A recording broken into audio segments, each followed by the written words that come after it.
수사와 재판이 불공정하게 이루어진 대가를 받는 것이 수임료입니다. 그렇군요. 이거는 네. 전관예우가 아니라 전관범죄입니다. 범죄.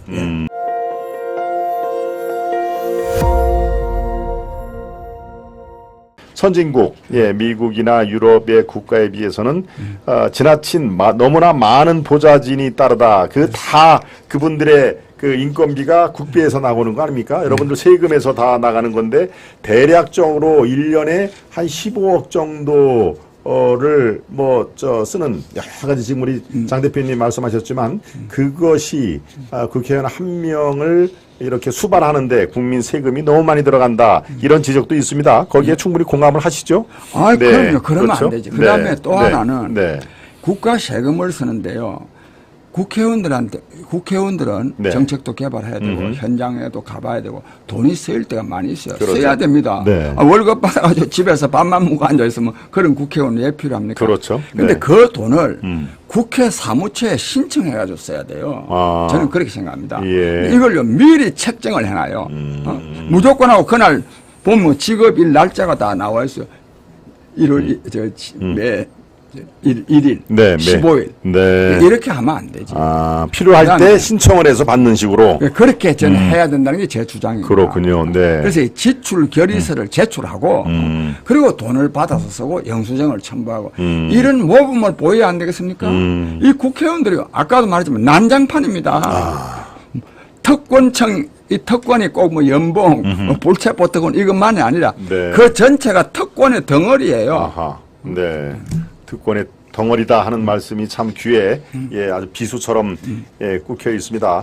네, 지금 국회의원을 주로 이렇게 대상으로 특권 폐지를 얘기를 합니다만은 고위공직자도 별반 다르지 않죠. 고위장차관. 그것도 꼭 말씀드렸는데 시간이 어떻게 되는지. 네, 괜찮습니다. 충분히 쓰셔도 됩니다. 네. 왜냐하면 우리가 이 특권 폐지 운동을 하는데 다음 세 부분입니다. 네. 하나는 국회의원이고 네. 다른 하나는 전관예우라는 이름으로 행해지는 이 사법부 있잖아요. 전관예우, 검찰과 법원 이쪽이고 다른 하나는 행정부의 이 권력 집단들 있잖아요. 국세청이라든지 그렇습니다. 감사원 이런 데 출신들이 누리는 건데 요거는 좀 짧게 제가 말씀드릴게요.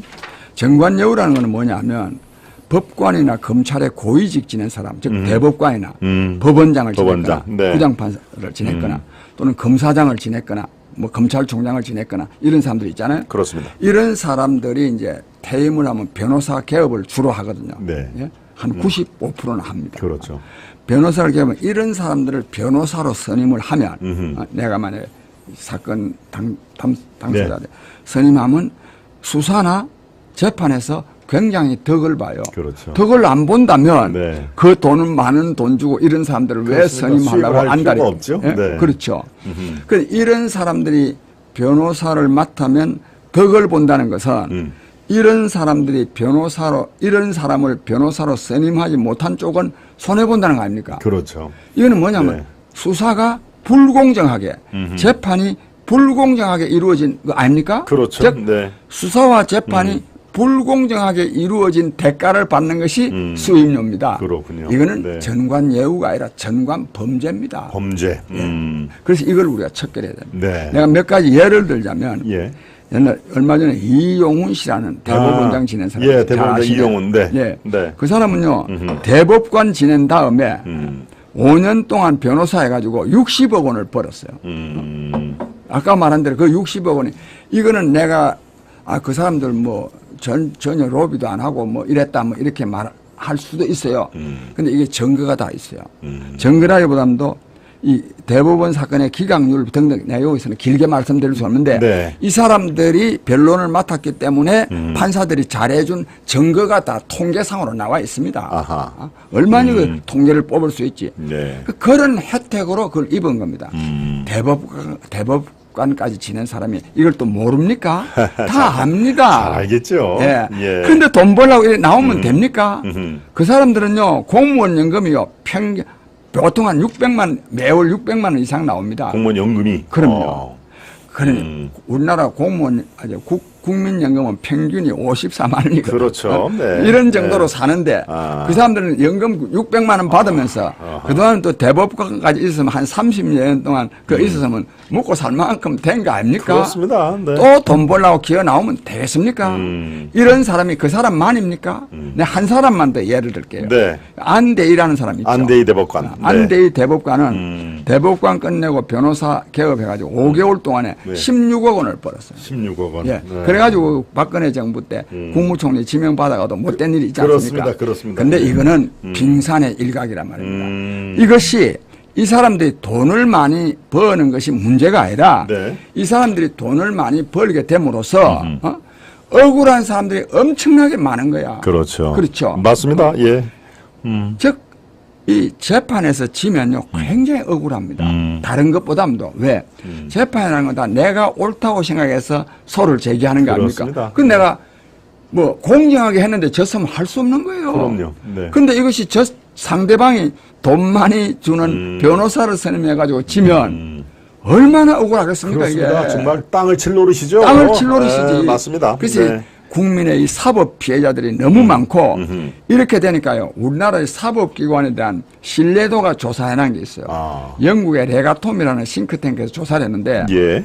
전 세계 나라다운 나라는 167개국이에요. 섬나라 이런 거 빼고. 167개국 가운데 우리나라 사법기관에 대한 신뢰도가 155등이에요. 아. 예? 그렇군요. 155등. 정신 차려야 안 되겠습니까? 예. 국제적으로 수치스러운 거 아닙니까? 그것이 정관력으로. 근데 왜 이런 일이 생겨, 이제 네. 신뢰가 없느냐? 예. 이런 정관여우가 일상적으로 이루어지니까. 일상적으로. 네. 내가 몇 가지 예를 들어서 그렇지. 전부 다요, 사건이 생기면요, 그 판사하고 가까운 사람, 또 전직 법원장, 그렇죠. 뭐 대법관, 네. 이런 거 네. 찾아다니잖아요. 맞습니다. 판사와 학교나 지연으로 엮이는 사람을 그러니까. 찾죠, 일부러. 그 왜 찾겠어요? 네. 그런 사람 하면 덕을 보니까 찾는 거 아니에요? 그렇습니다. 그거는 네. 말하면 사법 정의가 파괴되고 있다는 거지. 그렇고 네. 그다음에 행정부도 있잖아요. 네. 이 고위직들 있잖아요. 이 사람들이 이제 퇴임 후에 로펌에 가면 주로 법무법인이나 로펌, 그렇습니다. 법무법인이나 대기업에 가는데 그렇죠. 뭐 법무법인 주로 이 김면도장에 많이 갑니다. 네, 김현장. 예. 한성수 씨가 사람 옛날에 한승수 장관. 장관도 하고 네. 국무총리 됐죠. 국무총리까지 했죠. 네. 그 사람이 이제 김면도장에 갔거든요. 갔다가 또 총리로 다시 하고 또 왔죠. 또 이제 또 김면도장에 갔습니까? 아, 누구랑 비슷하네요. 누구랑? 그런데 이런 사람이 예. 가면 한 4억 연봉을 받거든요. 김면도장이 자선 사업가입니까? 절대 그런 아니죠. 사람을 네. 불러다가 4억을 줄 때는 그 10배, 100배 이익을 챙기거든요. 그렇습니다. 예. 예? 안 그래요? 근데 이 사람들이 하는 일이 뭐겠어요? 그 국가 고위직을 맡았던 사람이니까 국가의 그런 기밀 사항들을 잘 알 거 아닙니까? 그렇죠. 네. 그런 거 이제 그 담당 변호사한테 말해주고 기밀 유출죄에 해당합니다. 그다음 또 하나는 그 주로 이제 이런 소송이라는 게 다 관을 상대로 하는 거 아닙니까? 그렇습니다. 그럼 자기 후배라든지 동료들 있잖아요. 여기 전화 한 통 그래가지고 뭐 꼭 잘 봐달라 이래 안 하고요. 잘 한번 살펴보라. 살펴보라 안 해도요. 이런 말 들어있어도요. 다 알아서 합니다. 그렇죠. 예. 이런 짓을 해가 장관을 하고 국무총리를 한 사람들이 이런 짓거리를 하고 있으면 이 나라 되겠습니까? 우리가 이거 폐지해야 됩니다. 그러네요. 네. 지금 우리 장 대표님 말씀에 예, 안대희 대법관, 이용훈 대법원장 이런 얘기를 했습니다만 사실은 이게 빙산의 일각이다. 대부분 다 이렇게 한다. 네. 그죠? 고위 법관들, 고위 검찰직에서 나온 다음에 대부분 다 로펌에 들어가서 한 3, 4년 하면서 수십억을 돈 버는 거 이건 아마 비일비재할 겁니다. 네, 그런 의미에서 제가 아까 누구랑 닮았다 하는 얘기가 스쳐 지나가는데 뭐 지금 현직이라 좀 얘기가 그렇습니다만은 예. 지금 현재 국무총리도 마찬가지로 로펌으로 이동해서 연봉을 수억 원, 5, 6억을 받고 또 이렇게 해서 다시 또 총리가 지금 나오고 끝난 다음에 또 들어가고 하는 게 지금 현재의 한덕수 총리 뭐 어차피 지금 실명이 나오는 지금 우리 방송이니까 한덕수 총리도 그래서 처음에 청문회 때 조금 시끄러웠죠. 예, 이런 것들이 지금 말씀하신 것을 종합해 보면은 한두 사람의 특별한 케이스가 아니라 대부분 다 이렇게 하더라. 그렇죠? 한덕수 총리만 하더라도 네. 말하자면 경제수석 비서관하고 그렇죠. 재경부 장관 한 다음에 네. 김현대장이 갔어요. 이 김현대장이요. 그냥 법무법인이 아닙니다. 막강한 정치적 영향력을 갖고 있습니다. 그렇죠. 정치적 영향을 영향력을 갖고 네. 있어요. 그거 갔다가 이제 국무총리 했어요. 국무총리하고 또 김현대장이 또 갔어요. 또 가서 또 연봉 4억 받고 있다가 예. 또 국무총리 또 왔어요. 지금 총리를 두 번 하니까. 이런 나라 되면 되겠습니까? 그렇죠. 참. 이런 사람에 대한 국민적 질타가 있어야 되지 않겠습니까? 내가 그래서 이 특권 카르텔이라고 그럽니다. 네. 이 특권층들이요, 여야, 보수, 진보, 검찰, 법원, 이게 없습니다. 구분이 없습니다. 네. 이런 나라가 되면 안 됩니다. 이 나라가요, 굉장히 어렵습니다. 이러다가 보니까 일반 국민들이 살기가 어려운 거죠. 그렇죠. 그래서 네. 이 특권을 반드시 폐지해야 됩니다. 네.